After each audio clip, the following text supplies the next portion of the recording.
Everyone's going to get stresses at life, but the more resilient you are, the more you have that ability to adapt to that stress so it doesn't wear you down. Prevention is better than the cure. Trying to stop that happening in the first place. So can you change your perspective? We used to be hunter-gatherers. So our stress response used to be from having a dinosaur trying to chase you. But now what's happening is the stresses are different to that. So it may not be a dangerous animal, but it could be the constant flow of emails where people can't switch off. So I think the way society has evolved is very different to maybe how humans should live.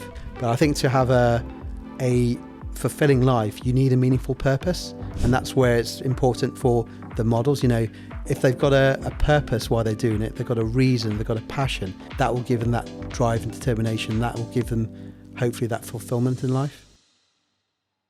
Welcome back to the Model Agents podcast. I'm your host, Gemma Howarth, and today's guest is someone who quite literally climbs mountains for a living.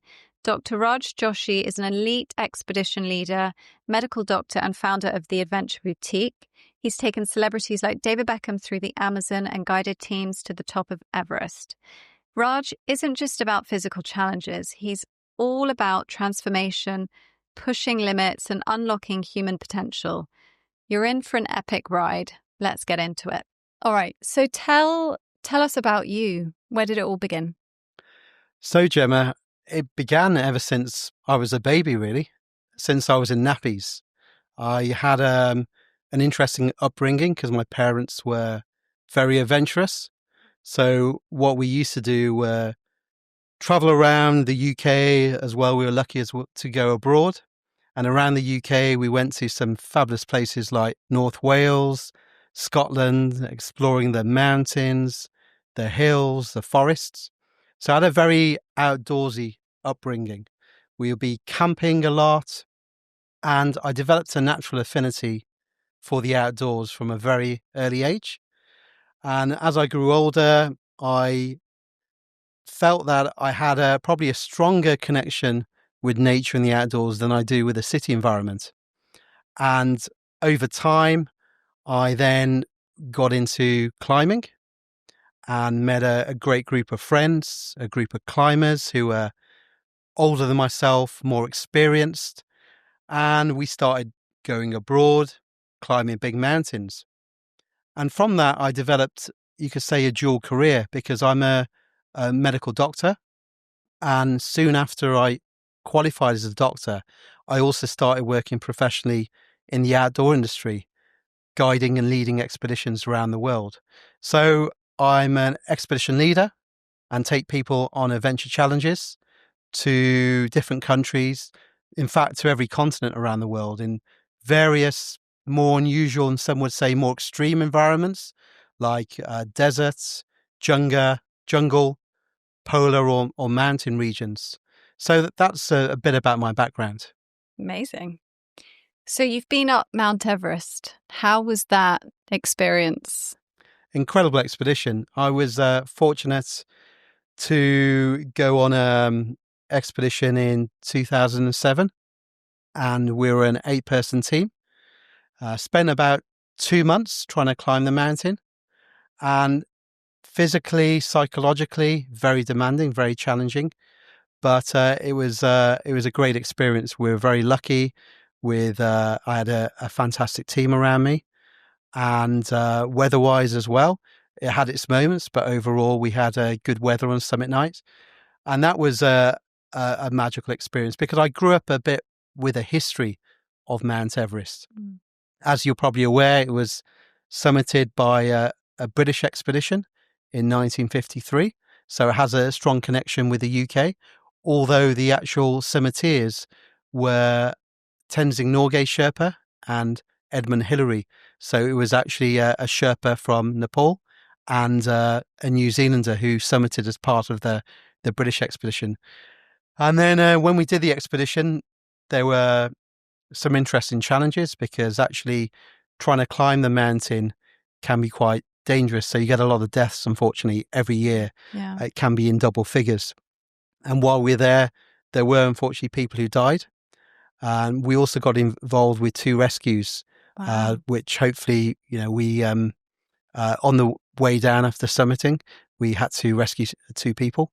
Wow. And in one of those rescues, we almost, I'd say we almost got killed ourselves, actually. Really? But thankfully, a few minutes either side, Wow. we could have been a goner. There's a thing on Everest called the Khumbu Icefall, which is a flowing river of ice. It's about a kilometre long flowing river of ice, where to actually climb the mountain to set foot above base camp, you've got to go through this notorious and treacherous ice fall.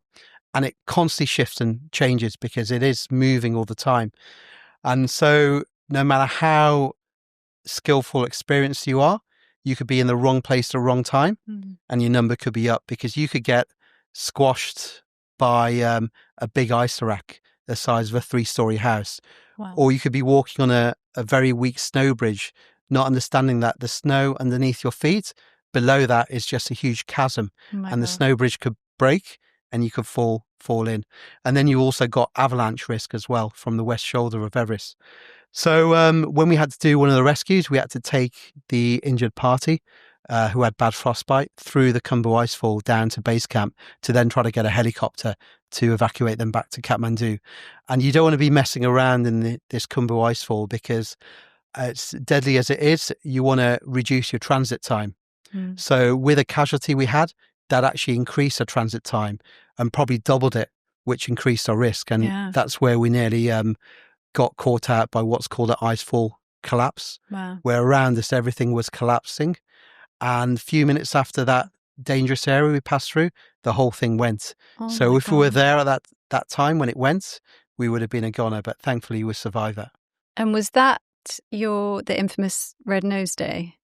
No. That so was another one. So the Red Nose Day was, I was privileged to be asked to lead a group of celebrities for comic relief on Kilimanjaro, so the highest mountain in the African continent. So it was a group of 9 celebrities, and it had the aim of raising money to fight malaria in East Africa. And just through that one expedition alone, the team, they raised, I think it was almost £3.5 million to help fight malaria in East Africa. Can you say who the celebs were? Yeah, no, absolutely. Because it was on a BBC documentary. And the people involved were Cheryl Cole, her bandmate as well, Kimberly Walsh, and Gary Barlow, Chris Moyles, Radio 1 DJ at the time. There was Ronan Keating, Alicia Dixon, Fern Cotton, Denise Van Outen, and Ben Shepherd. Good memory. And I'm thinking if I've missed anyone out, so apologies to them if I have done, but I'm hoping that was about 9. Was this the infamous trip where Cheryl actually caught malaria? She came back, I think. No, it wasn't that trip. Oh, No, she didn't catch it on our expedition. She went again to East Africa another time of her own accord, or I don't know which organisation, and then she caught it at that time, but not on our expedition. So how was that for you, managing so many egos and climbing a mountain? To be fair, I thought they were really nice people, but it was challenging. Kilimanjaro for me is a fairly straightforward mountain for me to actually do, but leading it and leading this expedition, it's always challenging leading others, because they're under your charge and care for 24/7, so all the time, day or night, and it has got its risks. And on that expedition, as well as the 9 celebrities, I had various people from the film crew to look after. So I had a group of 33. And on top of that, with all the filming equipment and the care for the group of 33, I had a huge local team, which I had to coordinate as well. So we had over 120 porters, a lot of guides. So it was a big, big project. Yeah. And to me, the challenge, though, is leading this expedition is trying to gel everyone together, as well as the risks of climbing the mountain and making sure people are safe, but gelling all the different departments involved, because they each have their own agenda. So the celebrities, the talent themselves will have their own agenda. The film crew would have their own agenda.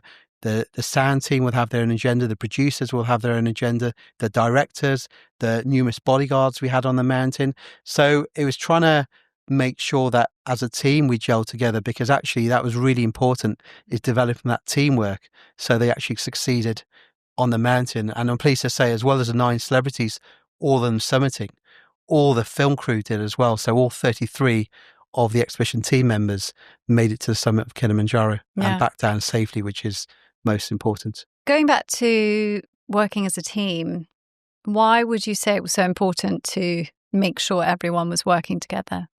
Because it's really important to develop the support structures amongst you. And I see that in life generally, because same way as when I work as a doctor and I see people, and to me, having a really good support structure around you actually fosters resilience. I say that's one of the key factors in making an individual more resilient. So on the mountain, as you gel the team together, because some of the celebrities have never, they didn't know each other. Some knew others. But others they didn't know so well. So it's important to get that support structure amongst a group so they can lean on each other, support each other. And I say that's the same in life, really, you know, whether it's the patients I come across, patients as well with sometimes who might have some mental health conditions. If you develop that support structure around them and they increase their resilience by that, that is invaluable. So bringing that advice back into body and what we do is really interesting, because obviously, as you know, we have our model management team that are mental health trained, and you know, so many people now have struggle with mental health problems. So just for us giving our support to them, as you're saying, is just going to help.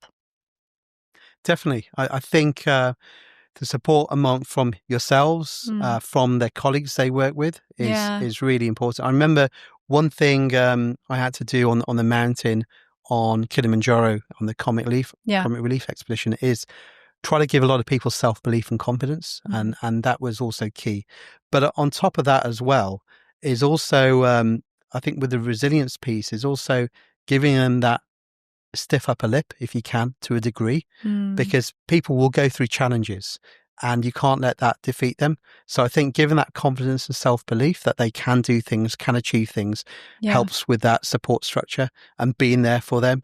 And then on top of that, also trying to put into perspective about the challenges they're facing, that they've got to put it in relative to everything else, and giving them that, what I call that stiff upper lip, sometimes can be important so they can get on with things. So even if they're going through a bad day or hard day, they've got the resilience to get through it, knowing actually, let's just get on with things. Let's just do it, get it over and done with, rather than moaning or complaining so much. But on top of that then is fostering that support around you. If anything did go wrong, that you're there to get their back, which is really important, I find, to an extreme level on the expeditions, because it's a risky environment. If anything went wrong, my clients need to know that I've got their back. I'm there to support them to potentially save their life if anything happens, as well as a team around me. So I think that's really important. And likewise,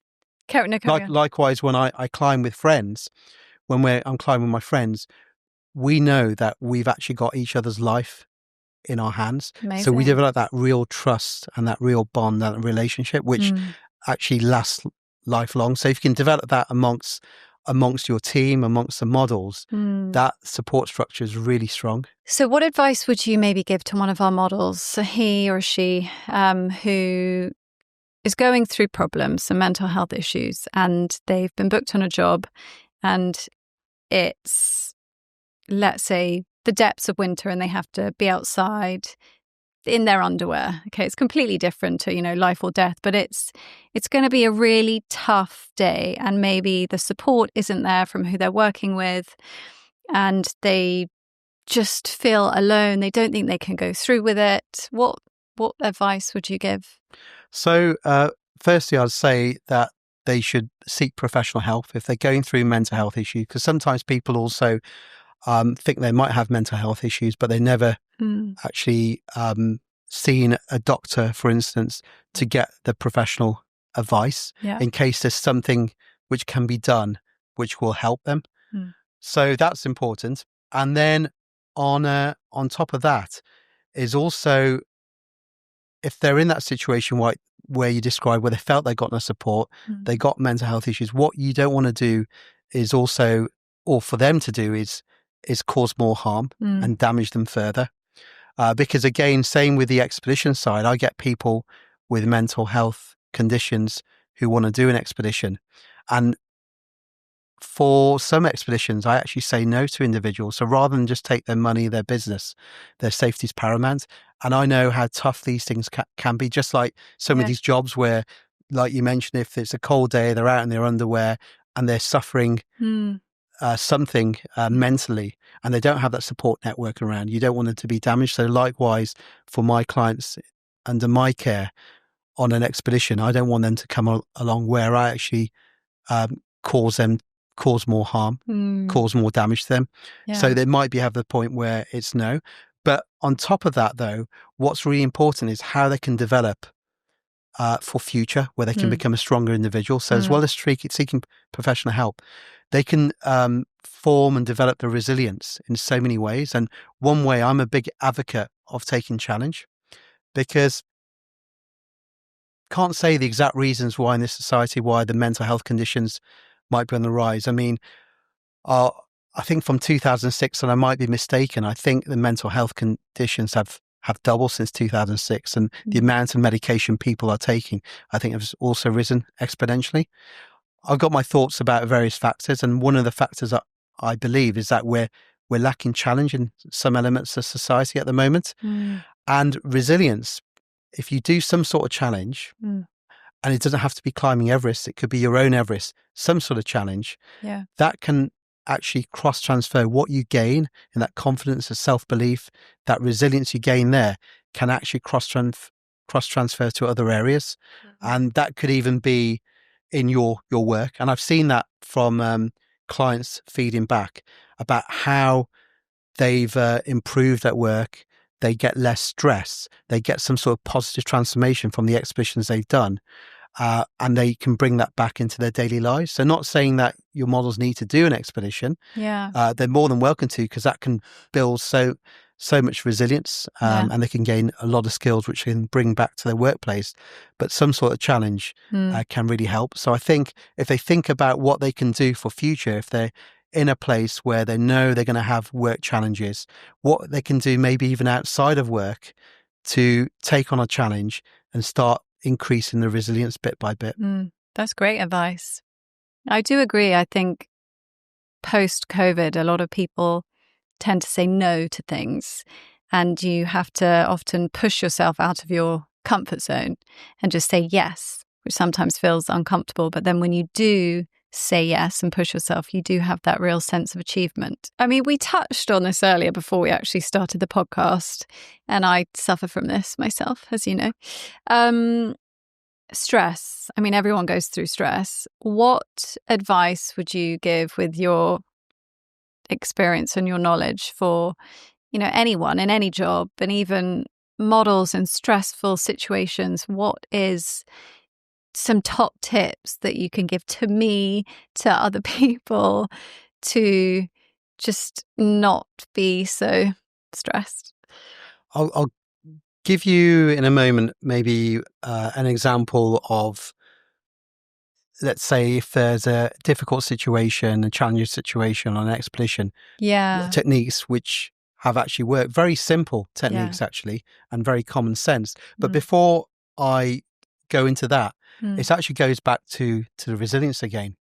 Because resilience is essentially, I'd say in a simplistic form, is your ability to adapt to stress. So everyone's going to get stresses at life, but the more resilient you are, then the more you have that ability to adapt to that stress. So it doesn't wear you down constantly, which will then go over a certain threshold if your resilience is low. And when you're over that threshold, that's when people can start having mental health conditions. So that's a very simplistic view. So if they can develop the resilience in the first place, it means that everyone's going to get stressed in life and work and jobs. That won't actually impact as much. And then they should hopefully be a strong individual and will be able to cope with the rigors and demands of life and work. Now, going just thinking off the top of my head, some examples. Like, I'll give you an example for myself, for instance, which then I went on to use with other clients. Very simple. But I remember one time in my early days climbing, I was on a mountain in Africa, and I was one of my friends who's a very experienced climber, very good, older than myself, and I learned a lot from him and other people, other climbers with more experience than myself. I sort of froze on this rock because there was exposure, and so if you fell, you'd do some serious harm. Gosh. But there, to get over it, he'd already got to the top of the climb, and he just talked me through it. He just said, "Raj, okay, just slow your breathing down." He noticed. I probably didn't notice that. I started maybe panicking and breathing faster than normal. And people, I suppose, in that situation don't realize what they're doing. So he wanted me, I think, to get that mental clarity and that focus again. So he told me, slow the breathing down. He said, simply, Raj, just start counting either in your mind or out aloud up to 10. And I started doing that. Very simple, very easy. And suddenly I started regaining focus and clarity, like, where's my next move going to be? How I'm going to get out of that situation. And then I actually became more controlled, more centered. And then it was no problem.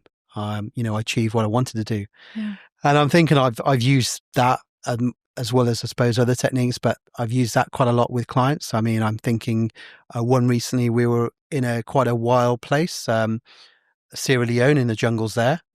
And one of my clients had been on several expeditions before to various places with me. So he's fairly experienced, but this was quite a challenging expedition in Sierra Leone. And he started getting quite anxious, and I've never seen him like that before. And simply, I just told him, right, stop there, sit down. We're in the middle of the jungle. I want you to start counting to 10. And he did. And he just simply regained composure. And then we were able then to get down through the jungle to our camp. Yeah. So something as simple and common sense as that, if people just try that, it might work. It might make a real difference to them, because breathing, actually, breath control is quite important to calm yourself down, ease the stress, relax the mind. Yeah. So something as simple like that may be able to help. So I've watched some other, TikToks or podcasts or whatever, and it says about, if you're stressed, just do a big, deep inhalation of, but I do that and it sometimes doesn't help. You might find one technique may not work for you, then try something else. So maybe try the count to 10 rather than the just deep inhalation. I mean, you might find count to 10 slowly. You might start taking deep breaths, and it might not just be one. You do it by count to 10 over a series. You might find that actually helps relax you. So maybe try that. But people might find different things will work for them. One of the things I try to do is have people's perspectives change in a more positive way. And something which we use with my climbing friends on some big and more dangerous expeditions was a bit of a climbing mantra, which we started using in life and I use in life. And one of the sayings which my friends had, who I was climbing with, was, if you got a problem and you could do something about it, why worry? If you got a problem and you can't do anything about it, why worry? So in a way, it's sort of saying, what's the point of worrying? Yeah. And I found that years later that actually that saying, but put much more eloquently than that, was actually said by the Dalai Lama. Really? So trying to stop prevention, I'd say, is better than the cure. So trying to stop that happening in the first place. So can you change your perspective on things like, why should I worry about this? What's the reason? And I know for me, if I have challenges, I think with some of the things I've done in the past, the challenges I had, I try to put things into perspective while thinking, actually, I've been through a lot worse. Yeah. Why should I get stressed or worried about this? So then I can just park that aside. So stopping it happening in the first place, it will be vital. But I appreciate it can be easier said than done. So if it does happen, trying different techniques like the one I suggested, or even if people do have a full-blown panic attack where they start hyperventilating, you probably heard of people being told, breathe in the paper bag. The reason being, actually, if you look at it physiologically, if people start getting anxious and they start hyperventilating, so their breathing becomes very rapid and shallow, what they do, the reason why people, they can start getting funny features, they start feeling dizzy, tingly, and they could even pass out as a result. Part of the reason that is because you're washing out your carbon dioxide when you breathe so much. And by doing that, that can give some of the features. So by the idea of slowing your breathing down, ideally if you can, so you're then getting the oxygen in, but you're not washing out so much carbon dioxide. But then if that's not helping, it's blowing into, let's say, a paper bag, because what you do then, you concentrate your carbon dioxide, and as you breathe it in, you're breathing in the carbon dioxide which you've lost, that may help you calm down and stop you getting dizzy or the tingly feelings. I've spoken to people, they can get that before they actually pass out. So in the office, I need a paper bag all around me. or just think, hey, calm down. Life's great, There's, what's the point of worrying, as in, if you've got a problem and you can do something about it, you've got the solution, why worry? If you've got a problem, you can't do anything about it, then why worry? So talking about resilience and trying to get people to be more resilient, to stop the stress, I know we talked about doing a challenge, but what simple advice could you give to new models out there, or just anyone listening, to just be more resilient? Again, it's taken on other challenges, which could be in a very different environment and industry to what you're used to. And you can gain so much from that and have a newer perspective, a fresher perspective on things. I mean, we've actually started doing expeditions now with that resilience focus. Have you? So we started doing what we call resilience executive development expeditions, and we've taken people out and we've curated what we're going to do with them in a special way to focus that resilience. And the feedback's been outstanding.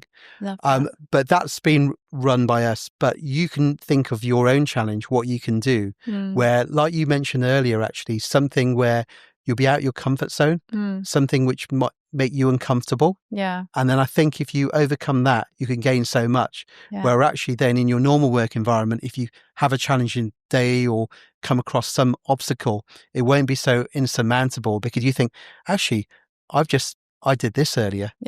And so if I can do that, why can't I do this? Or that challenge won't bother you as much. So I think people will need to look at how can they challenge themselves, because I think we've lost that to some degree in a society. And if we can regain that, I personally believe then we'll be more resilient as people. And then we may not we'll all get the stresses still, but we may not have as many mental health problems. What advice would you give to models? It's very tough being a model. You're constantly being rejected. Often you get jobs, but day in, day out, you're going to castings and you're, often you don't know the feedback, but it's a no, a no, a no, a no. It's very hard, even the most resilient person, to be knocked back that many times. What would you suggest? Any advice that you could give to just keep, and they think, God, I'm just going to give up. I can't do this anymore. What would be some extra advice from you? So one, I think, taking on whatever feedback they're given, but not to take it personally. If it's quite critical, sometimes it can really cause people to be quite downhearted, and then that can start, they lose confidence. And I've been in organizations where we've been in doing some quite tough things, and so the feedback had to be quite harsh, as in even to me or my team, and people would say things, and then they're saying it for a reason, as in not to pick on you personally, but actually as a individual or a group to try to improve. So that's one thing, is not take it to heart so much and try to turn it the other way. So actually not take it to heart, but I hear what you say. I'm just going to do better next time. I'm going to improve. And then it's developing what I call that grit, that determination. So that grit is having it, if you've got that passion for it, using that passion to keep going. Because again, I'm thinking about the expeditions I've been on, where actually there's a lot of pain and suffering. What we do sometimes, climbing big mountains, is not actually enjoyable. It's only afterwards do you get that contentment. So as one of my teammates would say, is actually you've got to be bothered. So when we feel like we don't want to carry on, he's saying this is where you got to be bothered. So you've got to somehow get that into your mind that you got to persist. And that's what I say, is not to take the criticisms personally as such, as in have it with a viewpoint. They're saying things to you not to attack you, but for you to improve next time and learn from that. And then the second thing is, if you've got the passion for what you really want to do for that, your work and job, you've got to have that grit and determination just to keep going, because you might have 100 knockbacks before you get that one yes. But unless you keep trying, then you'll never know, and you'll never get that one yes, which could be a real springboard and platform to that model's career. Yeah. I do love your comment earlier that you said everyone gets stressed. And I think maybe nowadays people think they just shouldn't be stressed at all, but that is normal. So everyone will be stressed. That's life. It's just dealing with the stress. I've got, again, the reason why I think as well, that maybe the way society, this is looking at something on a bigger picture scale, the way society has evolved is not conducive to humans and the stress. Because if you think about it, we used to be hunter-gatherers. So our stress response used to be from having a dinosaur trying to chase you, or a dangerous creature. So you have that fight or flight response. So you get that stress, but then you get back to your cave or something, somewhere safe, and you relax and calm down. But now what's happening is the stresses are different to that. So it may not be a dangerous animal, but it could be the constant flow of emails where people can't switch off. So the stress becomes quite chronic and continuous. And that's why it's important to develop the resilience, because if people don't, that chronic stress will really wear people down, where it pushes them over the edge, where they actually start developing health issues, physical issues, psychological issues. So I think the way society has evolved is very different to maybe how humans should live. And I think that's contributing to the chronic stress. Yeah. I'm going to set up some expeditions, some model expeditions. You should do that. Stay tuned, people. David Beckham, you worked with him. Tell everybody about what that was for. So I was privileged to be asked to lead the BBC and David Beckham through the Brazilian Amazon jungle. So it was a 2-part BBC documentary called Beckham Into the Unknown. And it had the purpose of visiting the Yanomami tribe, which was very, very special. So they're a tribe which was in the northern part of Brazil. Very little contact with the outside world. So the BBC had to get the right permissions, because we can't just impose ourselves on people. We had to go with their blessing. So there was a chief of the Yanomami tribe who gave his blessing, his permission, and then that was taken to the Brazilian government to get their permissions. And that tribe had never even heard of football. They didn't know what football was. Yeah, so they didn't go with a picture of David Beckham. They went, "Oh yes, come in." No. And I think David liked that, because he could be anonymous. He could be himself. Yeah. Because when we were there, they just didn't know who he was. They never even heard of football. And it was very special, because we even overnighted there. So we spent a couple of days with them. And to get there, there's no roads. We had to fly by a single engine aircraft into the middle of the jungle. Wow. And but then it was incredible. And then even just seeing how they live. We talked about support structures earlier on. And that's why I think this tribe is quite resilient, because of their support structure. So they live in a very different housing system to what we're used to. They call it a shabona. So it was like a circular place, and it was wooden building structure. And in the middle, it had a central courtyard, which was their communal courtyard. But actually, in the wooden building, the shabona, all the families lived.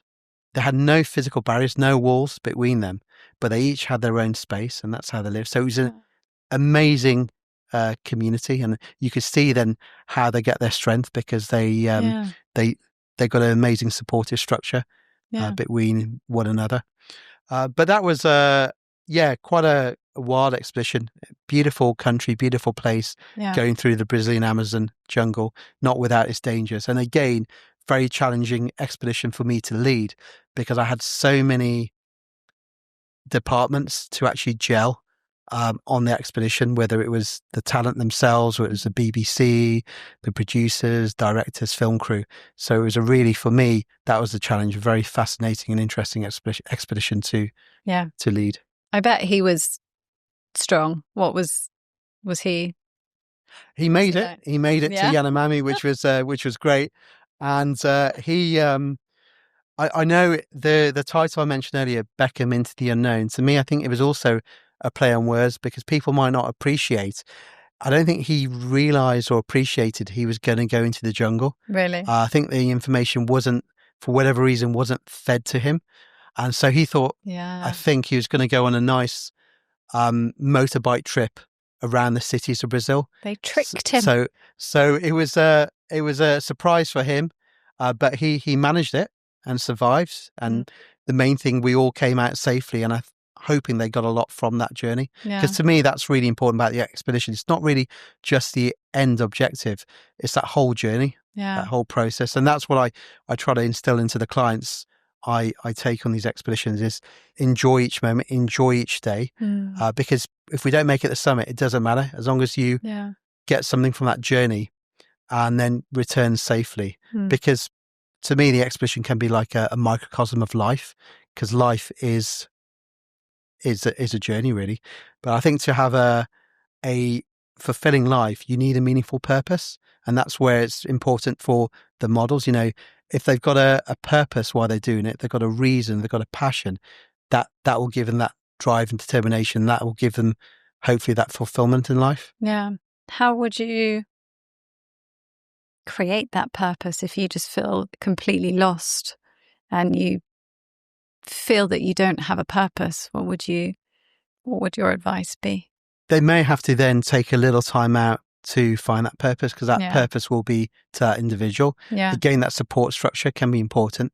People might have ideas, thoughts, which they can bounce around, and that could be really useful to give them a bit more clarity. But sometimes it may not be good.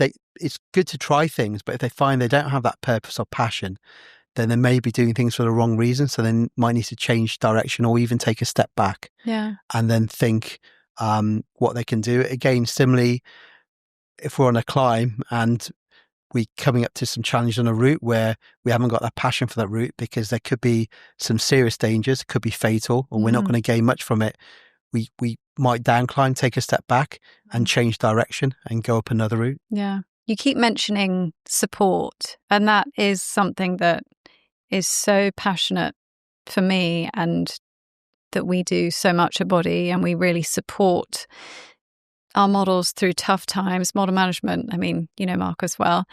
The mentoring that he gives to these models is incredible, but it's special to me to hear what you're saying, that it is so vital. And I think without support, you're just lost. And a lot of these models are just so lost. You're signed maybe with another agency and they're not mental health trained, or there isn't a support, and you're just allocated this one random booker who you maybe think doesn't like you. You just don't have any support there. But I do take pride in what we do, and that we really do give them support. But I think, No, I think that's great what you do, what Marcus do in fostering that, because from my own experience, it's been vital on my own climbing expeditions, having that team around you, that support. And likewise, same with the models. If you can foster that community, because if they're not getting it from, let's say, their agent or anything, if you can foster that to them, given that support structure, they've already got that strong foundation, that strong platform. And I see that on the expeditions, going to some amazing countries and seeing a variety of cultures, and I see somehow their community and what that gives to them, and it's got real meaning, and it's very, very powerful. So I think it's great what you're doing to try to foster that support network. But this is why it's so great having you on here, just to learn and find out even more information, to just give them even more tools to be more resilient and not get so stressed. What advice would you give for my models to be more resilient? What challenges could they attempt? Like we discussed earlier, the challenge doesn't have to be climbing Everest or going on an expedition. It's something they might have an interest in, but something which they know could make them uncomfortable. So I'll give you an example of some of my clients who've climbed mountains with myself. They've gone on to other challenges, very, very different. They told me about it. And again, they've improved as a person. They develop character. They become more resilient. So 2 of my clients, they've always wanted to learn a new language. They said they never had the opportunity to learn that new language growing up. They're quite scared in a way, or uncomfortable to try it. But then they thought, well, after climbing a mountain, why is that so difficult? But it's another challenge. And they felt uncomfortable, but they did. They started learning a new language and they succeeded. And I think they gained a lot from that, a lot more confidence, self-belief, as well as new skills. And then another client of mine never played any music, always wanted to learn the piano. So that's what they did. They thought this is going to be a challenge, but they actually bought a piano, simply started having lessons in their living room, and learned how to play the piano. And I think, again, they gained a lot from it and developed some resilience from that by doing something they were a little uncomfortable doing. And that was nothing to do with climbing a mountain, but that was their own mountain, but on a piano. Yeah. So there can be lots. It could be, again, it could be reading a book, a new book. So that I think people can gain in so many different ways. They just got to think, though, what interests them and what would also make them uncomfortable. I guess you could even go to, I'm just thinking of my models coming to London, go to a dance class. You know, you're going to have to be in a room with different people and learn the routine and just be thrown in. That's something achievable. Absolutely. Yeah. I mean, that would make me very uncomfortable. I'm sure I gain a lot of resilience from doing that. So yeah, I could imagine with your models. So something like that was a great idea. So I'm sure you'll have wonderful suggestions for them. Yeah. I love this. I would love to just make a handbook and go, okay, right, here is your resilience handbook. Today you are going to a dance class. I would have a little army of, seriously, I should do that with my staff too.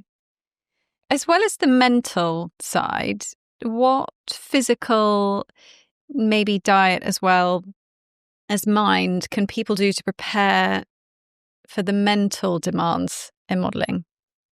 So I think physically, exercise, physical activity is key. That's one of the foundation blocks, I think, to a healthy body, healthy mind, as well as nutrition. Yeah. And again, not talking about your model specifically, I'm just talking about society in general. I'd say in the UK, the physical activity isn't as great as other cultures, and maybe it's gone down, myself included. So people need to do something regularly. It doesn't have to be anything extreme, but what I noticed, again, the way society maybe has evolved, it's become more sedentary. So I'm thinking just some exercise they enjoy. Can be some cardiovascular exercise. It could be some strength training, but doing something physical, going for a walk in the park. So amongst nature would be wonderful, but then you're doing some cardiovascular activity. So as simple as going for a walk, but doing it regularly is a key.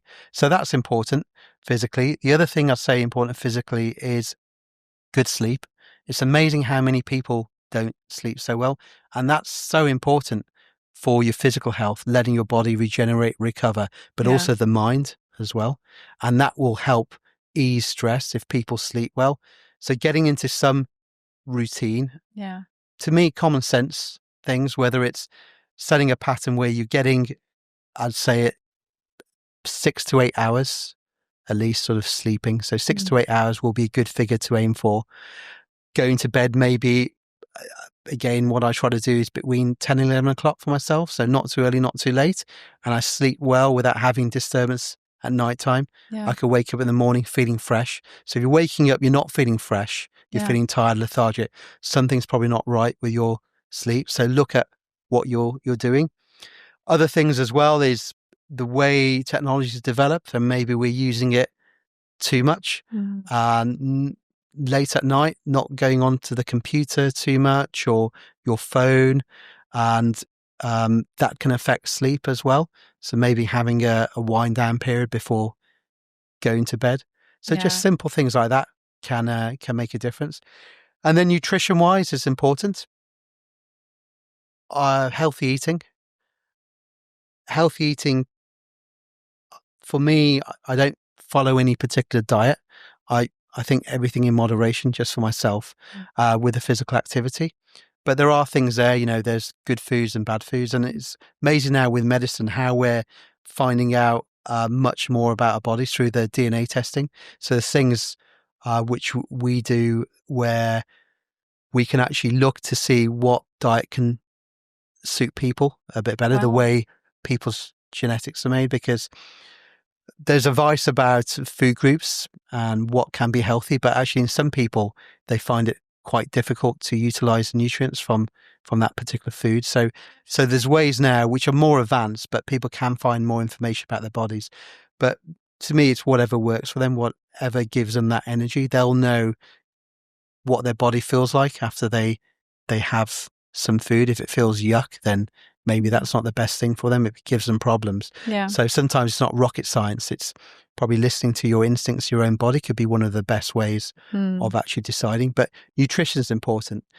And I imagine in the modeling world as well, there'll be people with different shapes and sizes and maybe some pressures put on them because of the way they look or potentially their weight.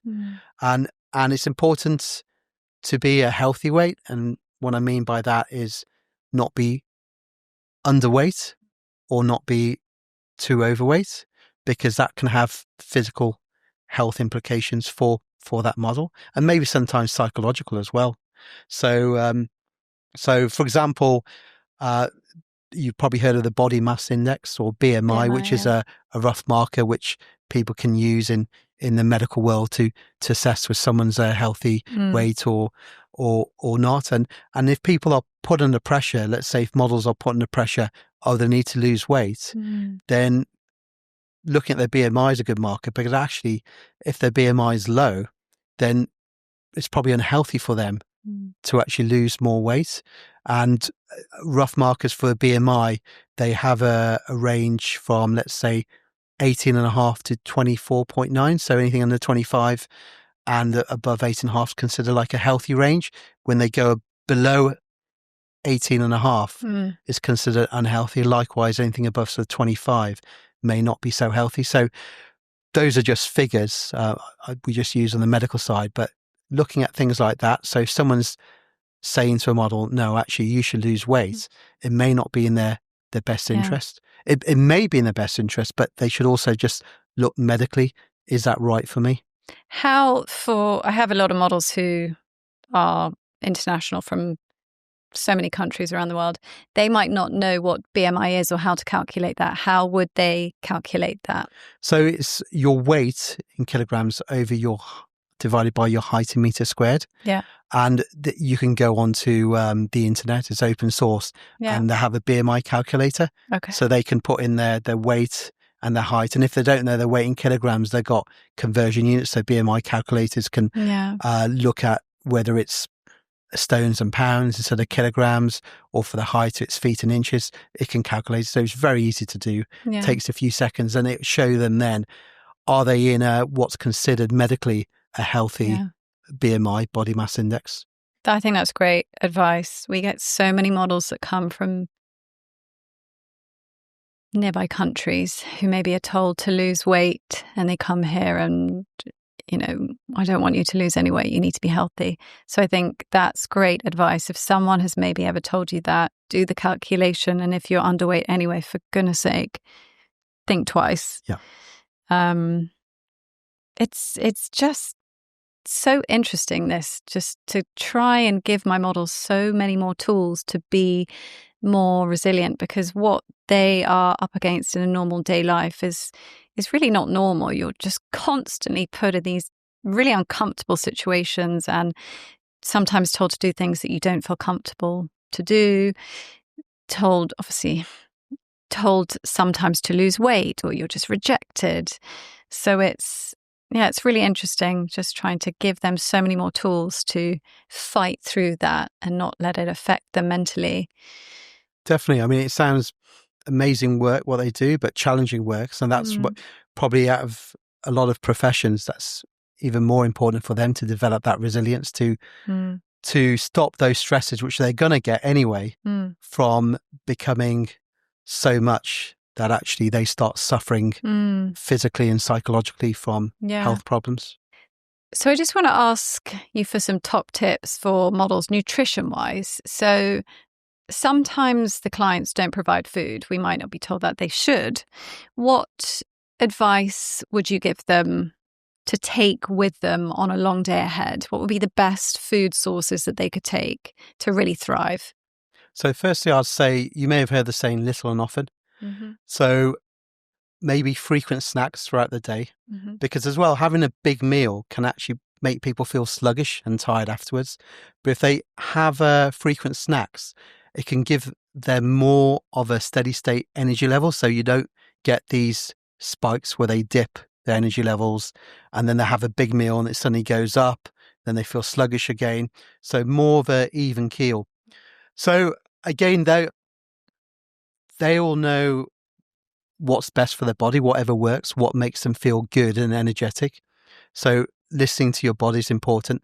But some of the things, like I can give you some examples, provided that people don't have allergies to them and they haven't got any issues eating these foods. But for example, nuts can be good sources of energy and protein, and got a lot of vitamins in them. Other things could be some berries as well.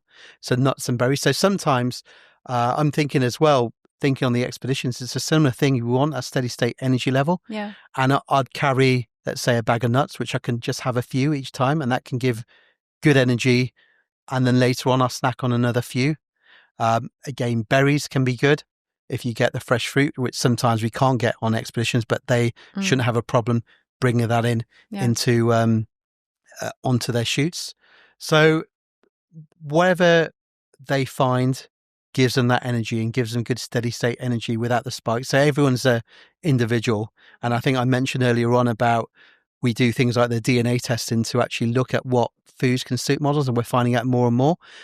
So they all know, or hopefully they should know if they try different things, what works for their bodies. But I'd say that the more that little and often rather than the big meals. Yeah, that's good advice. Yeah. And also hydration, I say, is key because again, sometimes on the big expeditions and mountains, we cannot eat as much food as we want because we can't physically carry it. But the key, we say, is hydration. So sometimes I've gone days without food, but only succeeded with adequate hydration. And that will be really important for your models because let's say when people start feeling thirsty, so they've got a long shoot and they haven't drunk, they're going to make a conscious effort to have some fluid nearby, whether it's water or something else, to actually make a conscious effort to keep sipping, to keep the levels up. Just like they snacking often, they should be sipping often. Because if they ever get thirsty, as a rough figure, they're probably already maybe about 2% dehydrated. But when you get to that level, your performance knocks off by about, let's say, 15%. These are ballpark figures. So if you think about it, if they're on a long shoot, I imagine there'll be some models who will actually start feeling thirsty and then they'll push on. But actually their performance is starting to already drop. They may not be actually giving their best performance as a model. So it's important that they keep on top of hydration and keep sipping away. So they should never let themselves get thirsty in the first place. So sip away to a point where they don't really feel thirsty throughout the day. Is there anything else that you think we should talk about or know about you, or any other input that you could give to me on how to maybe improve how we're looking after our models? It sounds like you're doing a great job already with that support structure you're providing your models. I think that that's important because that's one of the factors to build that resilience. And then I think in my mind, and this is what I'm a real proponent of, is building challenges for your models. Maybe you could start giving them suggestions. Again, doesn't have to be going on an expedition, but I know people develop a lot of resilience from that. But other challenges, whether it's meant, like you mentioned earlier, taking them to a dance class or something else where it's different for them, it's new, so they're probably going to be out their comfort zone. But I think they can gain a lot for that. So to me, that support structure with some challenges will really help improve their resilience. And as well, because they'll probably come, and I imagine living in London, big urban environment, is seeing how often they can get into green spaces, into the nature. Our expeditions are run in the natural world, so that's another reason why they're even more powerful in developing that resilience with clients. But the natural world, just going in a green space, has got evidence on its own, just actually improving mental health. Yeah. So trying to somehow take a step away from the urban environment and recessing themselves in a more natural environment will really help. Because I think I mentioned earlier on, I partly grew up in those environments, and I think that's held me in good stead, is going into some green space and into a very natural environment, whether it's trees, forests, hills, mountains, or just a park in London can really help. So even Hyde Park? Even Hyde Park. Yeah, okay. Or Richmond Park would be a great one. Absolutely. Yeah. And lovely wildlife as well, which I think is really nice. No, that's really good advice. I love that. Thank you so much for coming on today, seriously. Thank you, Gemma, for having me here. Thank you for coming along. Really appreciate it.